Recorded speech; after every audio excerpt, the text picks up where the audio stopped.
Captain Amanda Carter stood on the bridge of the Starship Ascendant, her hands clasped behind her back as she gazed at the view screen.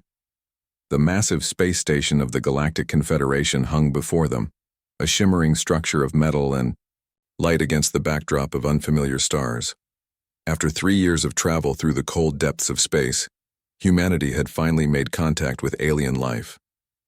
"Receiving transmission from the station," said Communications Officer Peter Kelly, his fingers dancing across his console.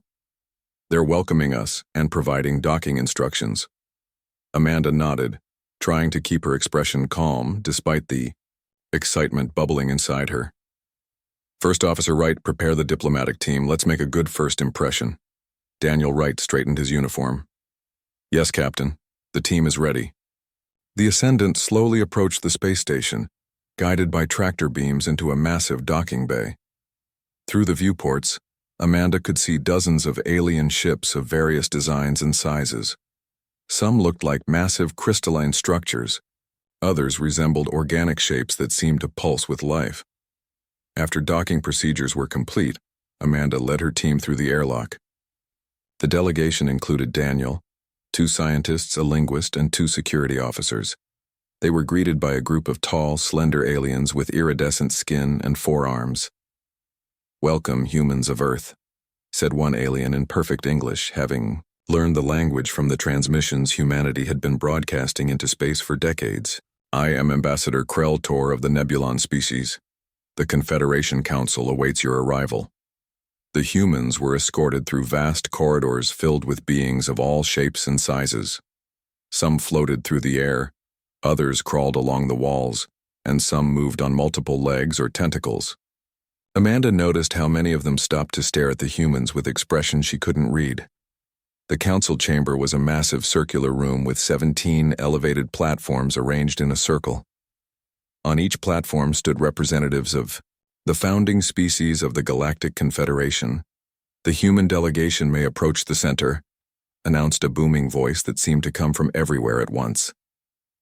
As Amanda stepped forward, she felt both pride and humility. She was representing not just her crew, not just her mission, but all of humanity. "Esteemed Council," she began, "we come in peace and friendship. Earth extends its hand in hopes of joining your galactic community." For 3 days, the Council interviewed the human delegation. They asked about Earth's history, culture, technology, and governance. The questions seemed friendly at first, but gradually grew more pointed, focusing on wars, environmental damage, and social conflicts. On the 4th day, the Council reached its decision. "We have reviewed your history and studied your species," announced the head counselor, a massive being with features like a cross between an elephant and an octopus. "Humans are too unpredictable, too violent, too dangerous to join galactic society." Shocked murmurs ran through Amanda's team. By vote of 15 to 2, this council decrees that humanity shall be confined to its home solar system until such time as you evolve beyond your dangerous nature. "You can't do this," Daniel protested. "You can't judge an entire species based on its past." "The decision is final," the counselor replied coldly. "Return to your vessel. You have 24 hours to leave Confederation space." As the human delegation was escorted out, one counselor, a bird-like being with feathers that shimmered like opals, approached Amanda discreetly. "I voted in your favor," he whispered. "I am Zenthar of the Valari. Take this." He pressed a small data crystal into her palm. "It contains technology that may help you. Prove them wrong, human." Back aboard the Ascendant, Amanda watched with a heavy heart as strange energy fields formed around their ship, pushing them back toward Earth. "Captain, what are your orders?" asked Daniel, standing beside her on the bridge. Amanda closed her fist around the crystal from Zenthar. "We go home, First Officer. We tell Earth what happened here." Her eyes hardened with determination. "And then we prove them wrong." Behind the Ascendant, a shimmering barrier began to form, stretching across space, beginning the process that would soon imprison humanity within their own solar system. 50 years passed since humanity's banishment. The energy barrier surrounding the solar system glowed faintly blue against the black of space. visible from Earth's surface as a thin line cutting across the night sky. It was a constant reminder of their cosmic prison. Frank Mitchell stared at the barrier through the observatory's telescope. At 42, he had spent his entire adult life trying to understand the alien technology that sealed humanity's fate. Still, watching the cage? Olivia Reynolds asked as she entered the lab, carrying 2 cups of coffee. Frank accepted one with a tired smile. It has to have a weakness. Everything does. They worked in the heart of the Global Defense Initiative headquarters, a massive complex built into Mount Hood. After the Ascendant returned with news of humanity's rejection, the nations of Earth had done something unprecedented. They unified. Old conflicts were set aside in the face of a common challenge. "I think I've made progress with the data crystal," Olivia said, settling at her workstation. The crystal that Captain Carter had smuggled back from the Confederation had resisted most attempts at decryption for decades. Only in the last 5 years had they begun to unlock its secrets. Frank joined her, looking at the holographic display hovering above her desk. "Show me." Olivia's fingers danced across the interface. "The crystal contains technical schematics for propulsion systems beyond anything we've developed. And there's something else. Detailed information about the barrier itself." Frank leaned closer, excitement building. The Valari counselor wasn't just giving us technology. He was giving us a way out. For weeks, they worked day and night. The crystal contained more than just technical data. It held star charts, communications protocols, and warnings about threats that existed beyond human knowledge. Most importantly, it revealed that the barrier had a fatal design flaw. While impenetrable from the outside, it had vulnerabilities when approached from within. "The Council never expected us to try to break out," Frank explained during the emergency meeting with GDI leadership. "They designed it to keep others out, not to keep us in." General Laura Benson, head of the GDI, studied the projections. "How sure are you about this?" 90%, Olivia replied. "We've run thousands of simulations." "And you're certain we can build a ship capable of exploiting this weakness?" asked President Eric Daniels. Frank nodded. "Using the Valeri designs, combined with our own innovations, yes. We've already begun constructing prototypes at the lunar shipyard." 6 months later, Frank stood in the observation deck of the lunar base watching as the Defiance took shape in the construction bay. Unlike the elegant designs of the Confederation ships they had glimpsed 50 years ago, the Defiance was distinctly human, practical, sturdy, and armed.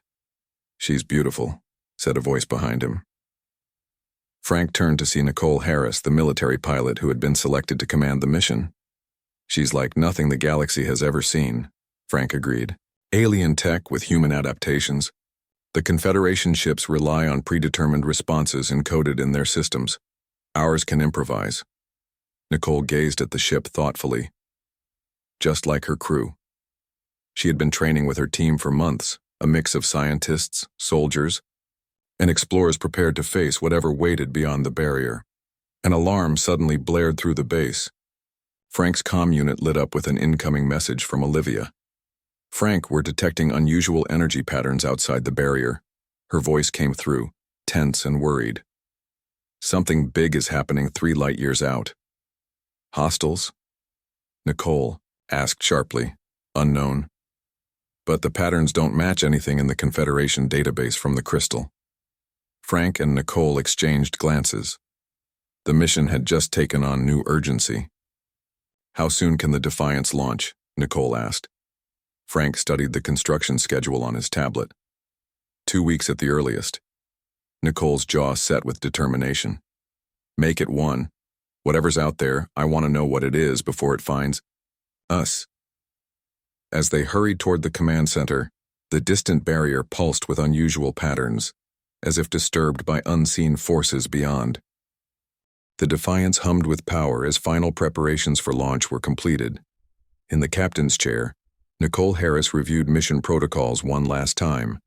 Frank Mitchell worked frantically at the science station, making last-minute adjustments to the ship's systems. "All stations report ready, Captain," said Paul Garcia, the young operations officer. Nicole nodded. "Engineering status?" Engines at full capacity, replied Susan Lewis from her station. The hybrid drive is stable. The ship represented humanity's greatest achievement, a vessel built with a combination of reverse-engineered alien technology and human innovation. Its hull contained materials never before seen on Earth. Its engines operated on principles that had taken decades to understand, and its weapon systems were designed to adapt to unknown threats. Launch countdown initiated, Nicole announced. All personnel secure for departure. The lunar base's massive doors parted, revealing the starry void beyond.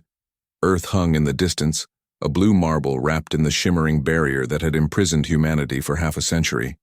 10 seconds. To launch. Paul counted down.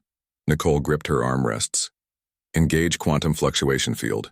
The Defiance began to emit a special energy pattern designed to interact with the barrier's matrix.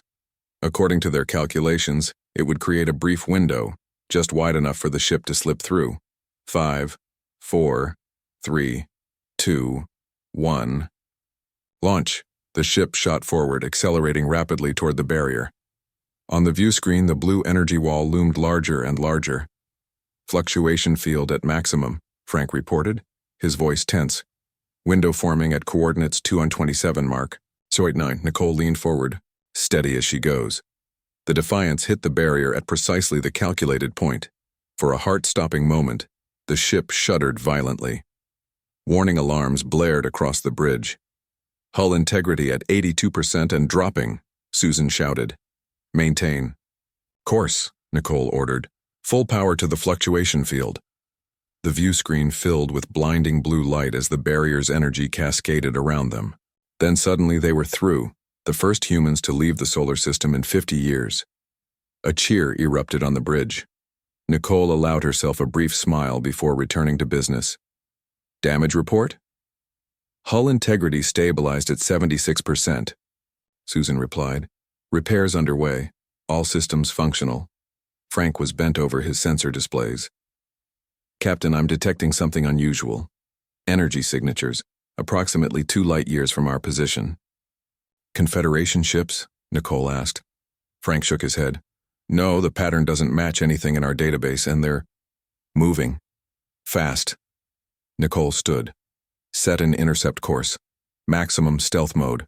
The Defiance altered course, its advanced engines propelling it quietly through space. As they approached the source of the energy readings, Nicole ordered the ship to drop out of faster-than-light travel. Visual range in 3, 2, 1. The view screen activated, showing a terrifying scene. 3 sleek, predatory-looking vessels were attacking a smaller ship. The smaller vessel was clearly damaged, trailing debris and venting atmosphere. Magnify, Nicole ordered. The image zoomed in, revealing markings on the damaged ship that Frank recognized from the data crystal. That's a Volari ship, he said in shock. The same species as Zenthar, who helped us. The attacking ships fired again, their weapons tearing through the Volari vessel's shields. We're picking up a distress call, Paul reported. It's being broadcast on all frequencies. Let's hear it, Nicole said. A desperate voice filled the bridge. This is Science Vessel Luminous Thought to any Confederation ships. We are under attack. By Draken forces, our engines are disabled. We have civilians aboard. Please assist. Nicole turned to her crew. Options? Frank looked troubled. Captain, we're not supposed to be here. The Confederation banished us. If we reveal ourselves, they might imprison us again. Nicole finished his thought. Her eyes returned to the screen, where the Volari ship took another devastating hit. But we can't just watch them die. She straightened in her chair. Battle stations, weapons online. We're going in. Captain? Frank questioned. Nicole's expression was resolute. We didn't come this far to watch innocents die. Whatever happens, next we do what's right. She pointed at the view screen. Prepare to engage those Draken ships. Let's show them what humans can do. Weapons locked on the nearest Draken vessel, reported Susan from the tactical station. Nicole nodded. Fire. The Defiance unleashed a barrage of energy pulses unlike anything the galaxy had seen before. The hybrid weapons, part alien tech, part human ingenuity, struck the first Draken ship with devastating precision. Its shields flickered and failed. Direct hit, Susan called out. Enemy shields down. The remaining Draken ships broke off their attack on the Valari vessel and turned toward this new threat. Their sleek, predatory forms reminded Nicole of sharks. They're scanning us, Frank said, looking up from his console with concern. I don't think they recognize our ship. Design. Good, Nicole replied. Let's keep them guessing. Evasive pattern Delta. The Defiance moved with surprising agility for its size, dodging the first volley of Draken weapons. The ship's hull absorbed what few hits connected, its specially designed armor redistributing the energy. Return fire, all weapons. Susan's fingers danced across her console. The Defiance fired again, this time launching a spread of missiles alongside its energy weapons. The Draken vessels attempted to evade, but the missiles adjusted their course, tracking their targets with uncanny precision. Missiles were a human invention, Frank noted with pride as explosions blossomed against the second Draken ship. The Confederation races never developed them. The damaged Valari ship transmitted again. Unknown vessel, we thank you for your assistance. But who are you? Nicole hesitated before responding. This is Captain Nicole Harris of the Earth ship, Defiance. Stand by, we'll handle these attackers. There was a long pause before the Valari responded, their voice filled with shock. Earth? But humans were. How did you? Questions later, Nicole replied. Conserve your power. The third Draken ship launched a desperate attack, releasing dozens of small fighter craft that swarmed toward the Defiance. Fighters incoming, warned Paul. Deploy point defense systems, Nicole ordered calmly. Hundreds of small turrets emerged from the Defiance's hull, tracking and firing at the approaching fighters with machine-like precision. The space around the ship lit up with explosions as fighter after fighter was destroyed. The first Draken vessel, its weapons still operational, despite heavy damage, fired a powerful beam directly at the Defiance's bridge. The ship shuddered under the impact. Shields holding at 60%, Susan reported. Nicole's eyes narrowed. Target their weapon systems and fire at will. The Defiance responded with another devastating barrage. The first Draken ship's main weapon exploded, leaving it crippled in space. The second ship, seeing the battle turning against them, attempted to flee. Don't let them escape, Nicole ordered. If they report back to their fleet, we lose the element of surprise. The Defiance gave chase, its engines pushing to maximum power. A well-placed shot disabled the fleeing vessel's engines. The third ship, now alone and heavily damaged, transmitted a message. The signal appears to be a surrender, Paul said, surprised. Nicole stood from her chair. Secure the disabled vessels. Prepare boarding parties. I want prisoners for questioning. Within an hour, the battle was over. The Defiance had secured all three Draken ships and rescued the Valari vessel. The Valari survivors were brought aboard, their injured taken to the medical bay. The Valari captain, a tall bird-like being with opalescent feathers, approached Nicole on the bridge. He looked at the humans with a mixture of awe and confusion. I am Captain Shelvara of the science vessel Luminous Thought. You have saved my crew and the families aboard. He bowed deeply. But I must ask, how are humans here? The Confederation's barrier. We found a way through, Nicole said simply. We've been working on it for 50 years. Shelvara studied her. And your first act upon escaping your prison was to save those who had helped imprison you? Nicole shrugged. It was the right thing to do. The Valari captain tilted his head. Perhaps the council was wrong about humans. He looked around the bridge, taking in the advanced technology. And much has changed in 50 years, it seems. Frank approached with a grim expression. Captain, I've finished interrogating the Draken. Commander, you need to hear this. He glanced at the Valari captain. All of you do. The Draken aren't just raiders. They're the vanguard of an invasion fleet. And according to their commander, the Confederation has no idea what's coming. The massive space station Harmonious hung in orbit around a blue-green gas giant. As the capital of the Galactic Confederation, it was 5 times larger than the station humanity had visited 50 years earlier. The Defiance approached slowly, flanked by the repaired Valari vessel Luminous Thought. We're being hailed by Confederation security, Paul reported from his station. "They're demanding our identification." Nicole took a deep breath. This is the moment of truth. Open a channel. On the view screen, an alien with purple skin and 4 eyes appeared. Its expression shifted from boredom to shock as it saw humans on the bridge. "This is Captain Nicole Harris of the Earth vessel, Defiance. We request an emergency meeting with the Confederation Council." The security officer's 4 eyes blinked rapidly. "Humans? How did you—" "The barrier. Tell the Council we bring critical information about the Draken threat," Nicole continued calmly. "We are escorted by Captain Shelvara of the Valari, who can confirm our peaceful intentions." The screen split to show Shelvara on the luminous thought. "I vouch for these humans. They saved my ship and crew from Draken attackers. The Council must hear what they have discovered." After several tense minutes, permission was granted for the Defiance to dock, though they were surrounded by Confederation security vessels.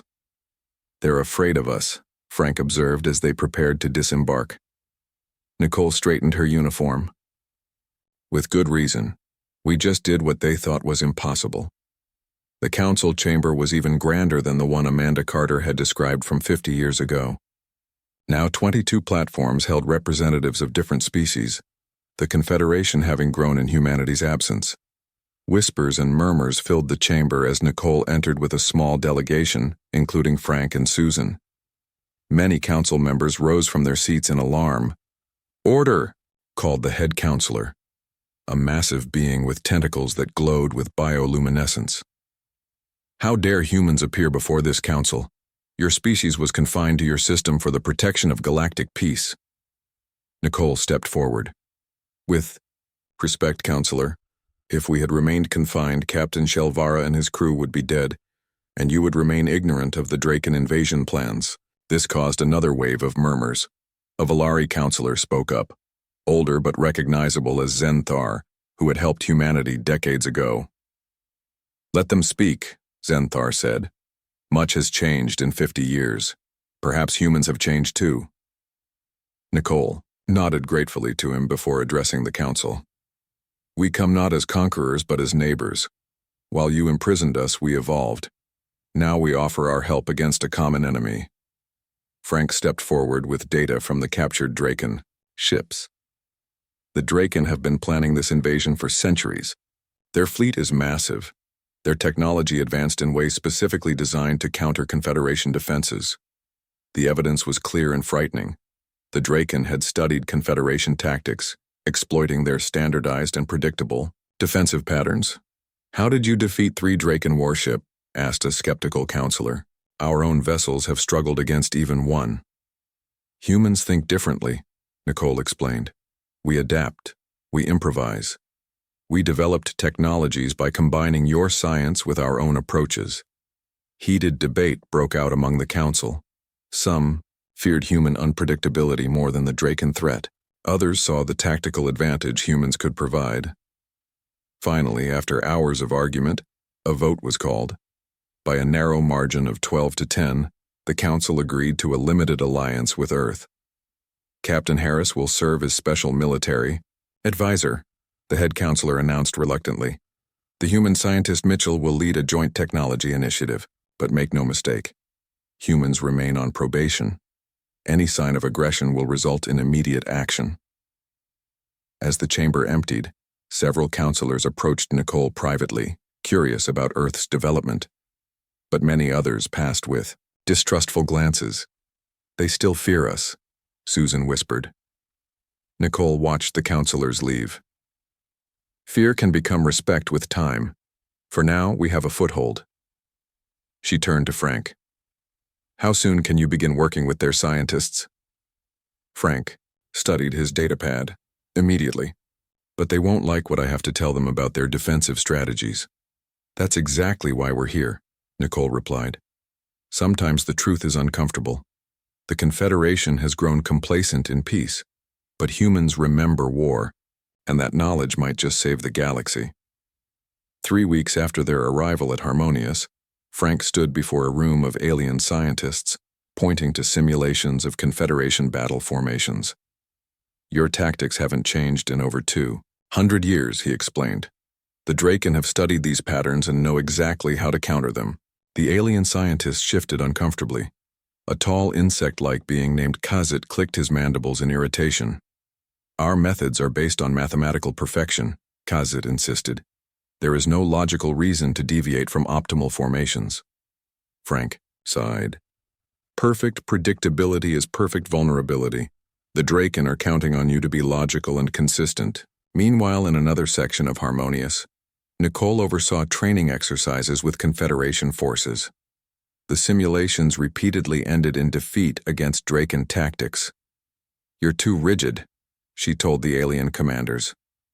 "When your primary strategy fails, you fall back to secondary and tertiary plans, all of which the Draken have studied." A reptilian commander named Gresh hissed in frustration. "What would you suggest then, human?" "Improvisation, adaptation, surprise."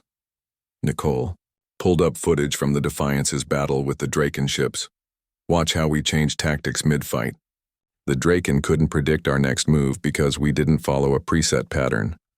The Confederation military leaders watched with reluctant fascination. Some began to understand, while others remained skeptical. In the engineering section, a human technician named Alan Reeves presented his designs to Confederation engineers.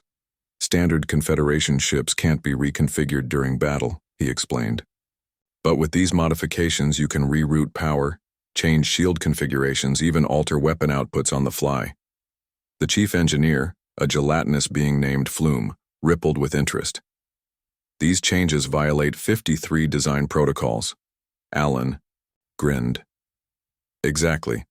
That's why the Draken won't expect them." Elsewhere on the station, communications specialist Grace Rodriguez worked with Confederation technicians on a new quantum network.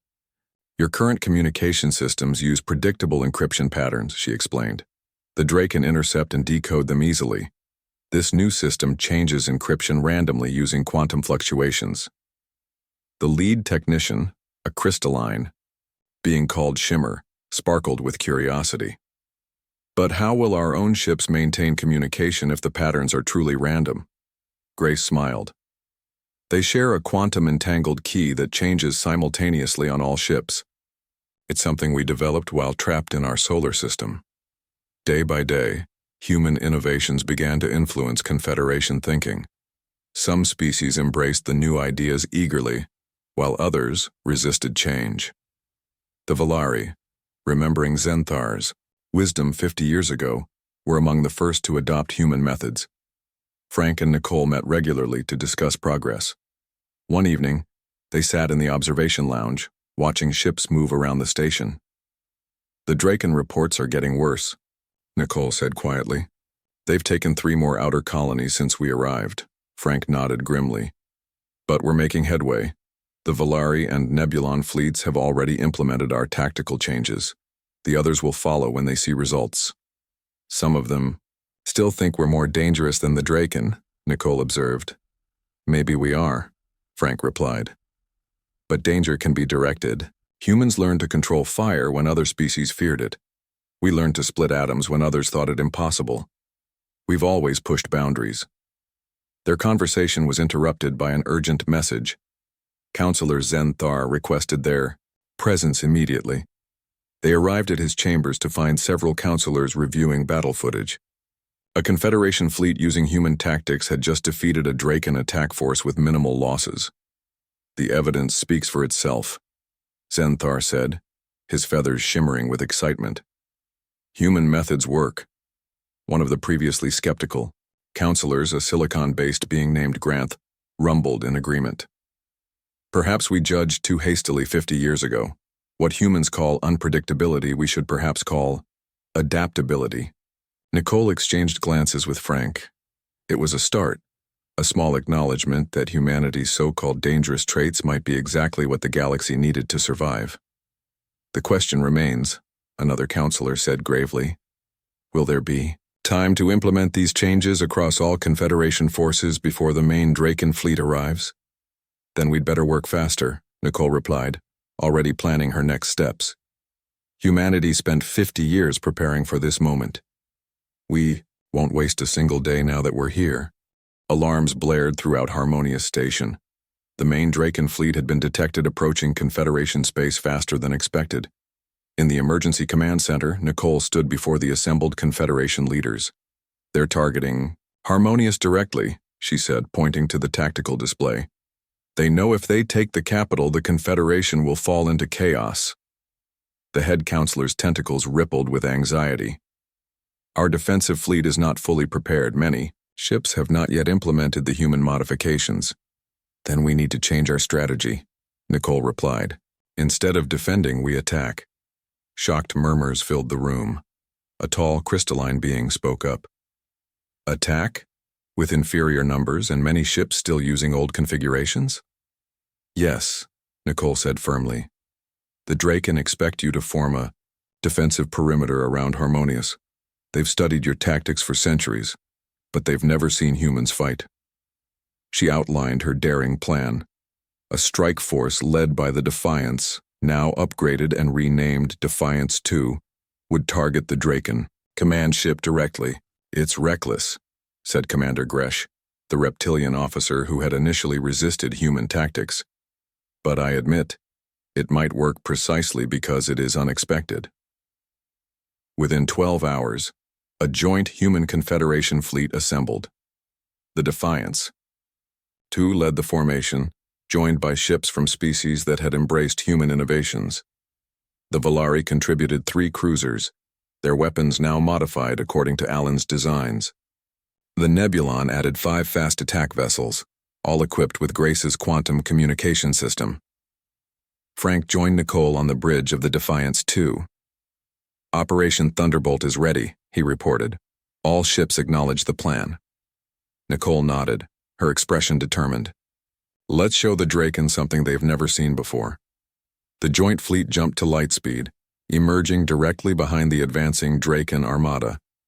As predicted, the Draken had formed their fleet in a massive wedge aimed at Harmonious, expecting the Confederation to create a defensive shield. "They've spotted us," Paul reported from his station. "Draken ships at the rear are breaking formation to engage." "Perfect," Nicole smiled. "Phase 2 begins now." The Volari cruisers launched hundreds of small unmanned drones that created false engine signatures, making the Draken sensors detect a fleet 3 times the actual size. "Draken forces are dividing," Susan called from tactical. 50% of their rear ships are moving to intercept the phantom signatures. Nicole leaned forward in her chair. "All ships execute Pattern Omega.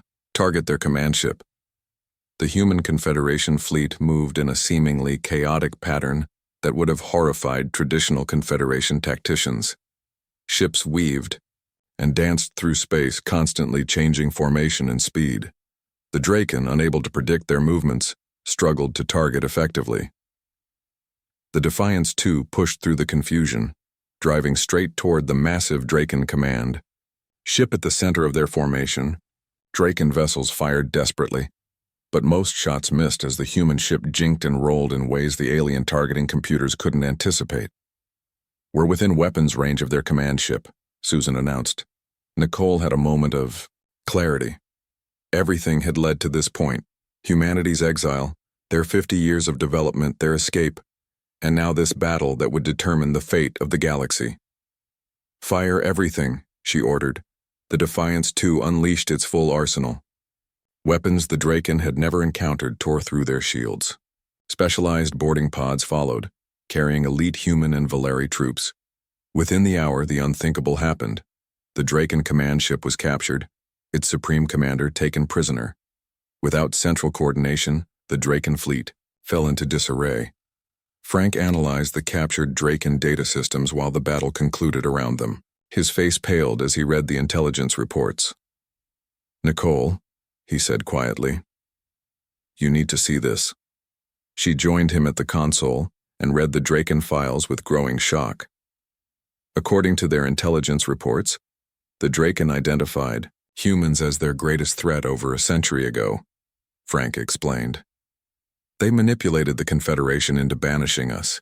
They feared our unpredictability more than all the other species combined." Nicole looked up at the view screen, where the remaining Draken ships were surrendering or retreating. "They were right to fear us," she said softly. but wrong to think we'd use our strength only for ourselves. 3 months after the battle, the Confederation Council gathered for a historic session. The circular chamber was filled to capacity, with representatives from all 22 member species and a special section for the Earth delegation. Nicole and Frank stood before the council, joined by key members of their team. The victory over the Draken had changed everything. With their fleet scattered and their leadership captured, the invasion had collapsed. Confederation forces, now using human tactics and technology, had pushed the remaining Draken forces back to their home systems. The head counselor rose from his platform, his tentacles glowing with formal colors of ceremony. "This special session will now begin," he announced. "We gather to reconsider the status of humanity within galactic society." Zenthar, the elderly Valari who had aided humanity from the beginning, stepped forward to address the council. 50 years ago, I cast one of only 2 votes against humanity's banishment, he began, his voice soft but carrying throughout the chamber. I saw potential where others saw only danger. I saw strength where others saw only violence. He gestured toward the human delegation. And so I took a risk. I provided them with technological data when they were exiled. Murmurs spread through the chamber. Zenthar continued, I didn't just give them technology. I gave them a test to see if they would use it for vengeance or salvation. They chose to save us even after our betrayal. The chamber fell silent as the weight of his words settled over them. Now, said the head counselor, we must vote on whether to remove the barrier around the human solar system and offer Earth full membership. In the Confederation, the debate was brief. One by one, representatives spoke of human contributions to the war effort, of the innovations that had saved countless lives, of the daring that had turned the tide against the Draken. When the vote came, it was unanimous. 22-0 in favor of welcoming humanity to the galactic community. The head counselor turned to Nicole. Captain Harris, on behalf of the Galactic Confederation, I formally extend an invitation to Earth to join our alliance as full members with all rights and privileges. The barrier around your system will be removed immediately. Nicole stepped forward. She thought of Captain Amanda Carter and that first expedition 50 years ago. She thought of all the work and sacrifice that had brought humanity to this moment. We accept your invitation, she said, her voice clear and strong. We return to the stars not as conquerors or supplicants, but as equals. Our history contains darkness, yes, but also light. The drive to overcome, to protect, to explore. These are the qualities that saved us all. The ceremony continued with the signing of formal treaties and agreements. Plans were made for official Confederation representatives to visit Earth. The barrier that had imprisoned humanity would be dismantled within the week. Later, at the celebration aboard the Defiance II, Frank found Nicole gazing out a viewport at the stars. Thinking about home? He asked. She nodded. 50 years of isolation and now this. Earth is going to change forever. For the better, Frank said. We've proven ourselves worthy of the stars. Nicole smiled. And we've made some interesting friends along the way. She gestured to where Zenthar was deep in conversation with Grace and Alan, sharing stories about their respective cultures. What's next for the famous Captain Harris? Frank asked. Nicole's eyes sparkled with the reflection of distant stars. The Defiance II has been selected to lead a joint expedition into unexplored space. Human and alien crews working side by side. We leave in 1 month. Frank raised his glass. To the future, then. To the future, Nicole agreed. A future where our differences make us stronger, not divided. As celebration continued around them, Nicole thought about how far humanity had come. Banished from the stars, they had risen, through determination and innovation. When given the chance to seek vengeance, they had chosen to help. And in doing so, they had not only saved the Confederation, but had found their rightful place among the stars. In the vast darkness of space, Earth's barrier began to dissolve, opening humanity's path to a limitless future.